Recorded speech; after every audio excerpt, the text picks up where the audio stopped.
I don't mean to brag or anything, but on this day I had a can of sardines for breakfast. I'm at the Horse Thief Campground near Moab, Utah, and just a short distance away from here, I'll be mountain biking some of the highly rated intermediate trails in the Gemini Bridges area. And just like one might savor the flavor of tinned fish, before I go riding, I'll first soak in this beautiful morning and take a quick look at some of the plants that inhabit the Colorado Plateau at 6,000 feet elevation.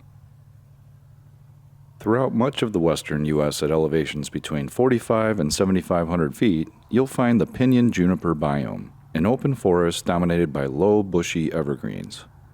Junipers are the ones with small blue cones that look like berries. Pinyon pines, on the other hand, have relatively small cones for a pine tree, but these are the ones that people harvest for pine nuts. Here in eastern Utah, both species take on a somewhat pygmy form due to the harsh conditions of limited water and shallow rocky soils. Prickly pear cacti have shallow roots that allow them to quickly absorb rainfall, storing water in their pads to survive long stretches of heat and drought. In late summer, rabbit brush provides a splash of color across the landscape.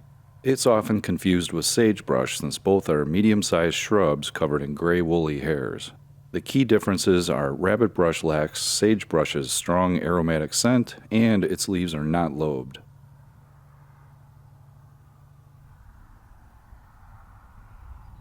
Sardines actually make a great camp meal because there's no cooking or cleanup involved, and that time saved is valuable when riding in Moab, where it's best to get on the trail early and avoid the midday heat.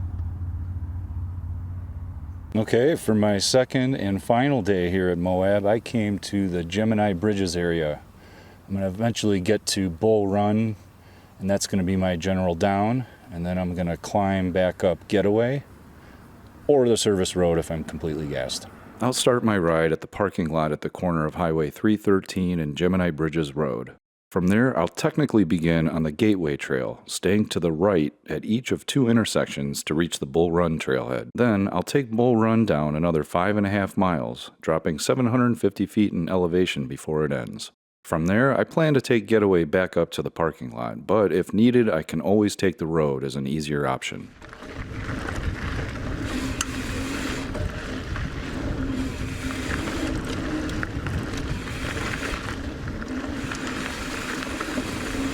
Digging it so far, man. This is all fast and flowy.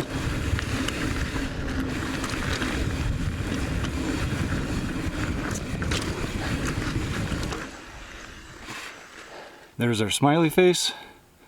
I'll take this Getaway across the service road, and then I'm going to take Bull Run all the way down. And I'm going to take Getaway all the way back.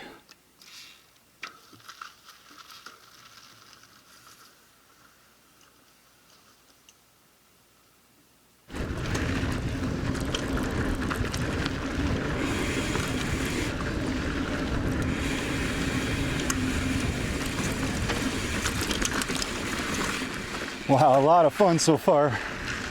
These trails seem to be just a tad more used than Navajo Rocks where I was at yesterday. It's not a bad thing, it just is what it is.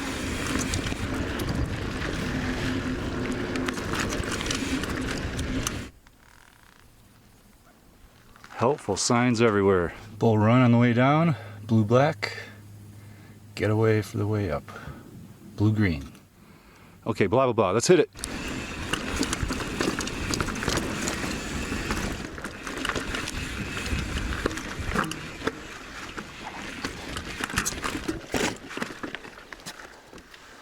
Oh, well, I have to stop for that view.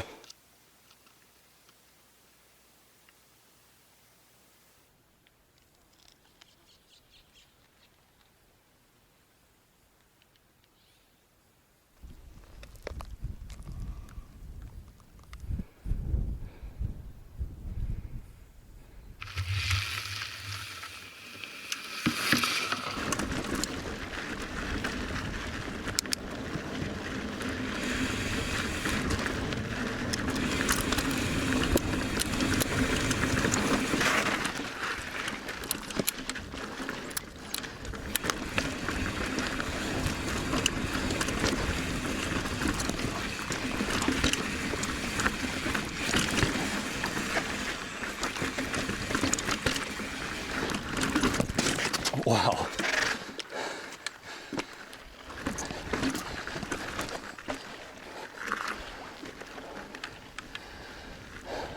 Check out the little Archie right here. Wow.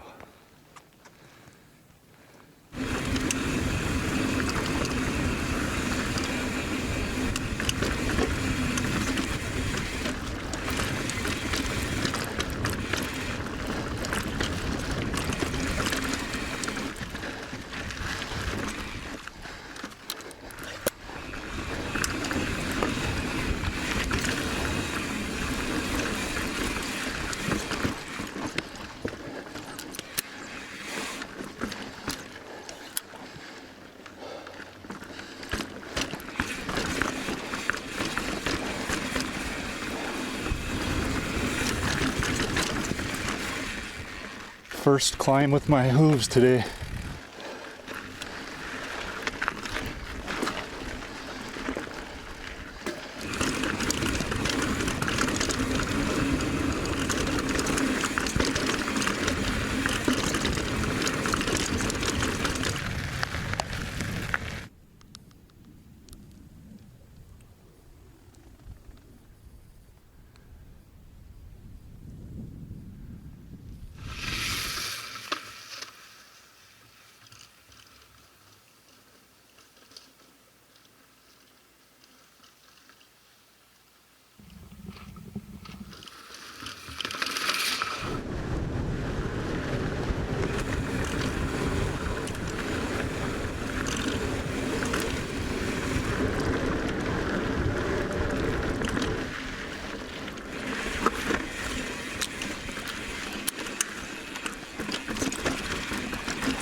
Sorry about that, Mr. Juniper.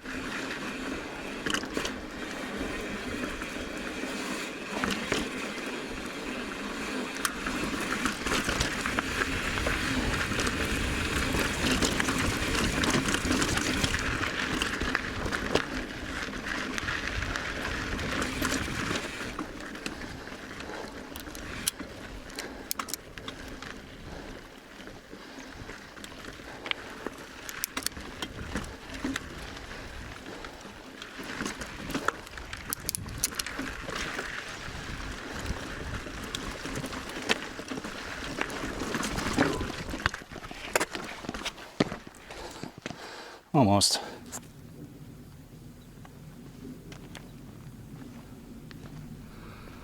Yet another glorious vista. There's so many of them here. Some water vapor in the air. Feels like it's coming this way.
Something else to watch out for. Quoth the raven.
At this point, the skies were darkening, and I was 7 miles away and 1,000 feet below my nearest shelter, which was my car.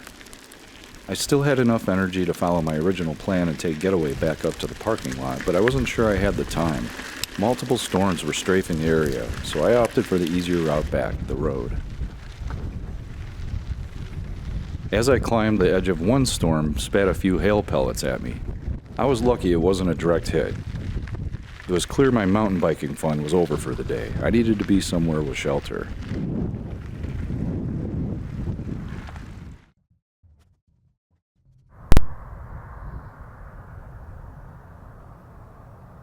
Shortly after I returned to camp, another storm made a direct hit.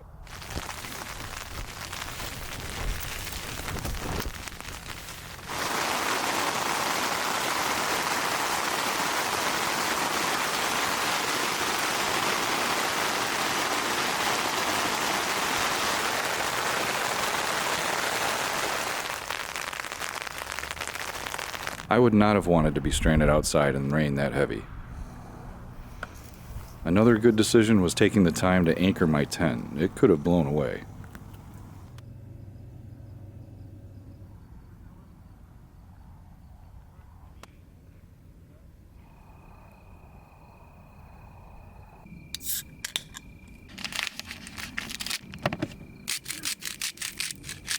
Moab is an incredible place to ride.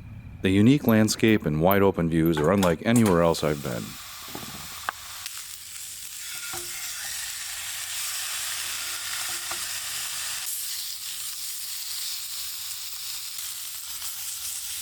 But looking at a map, the most stunning realization is how little of it I actually experienced. Someone could spend an entire season here and still not see everything. I also learned firsthand that the weather and heat aren't to be taken lightly. Hopefully I'll make a return trip happen someday because this place is truly special. Until then, there are other bucket list destinations to explore.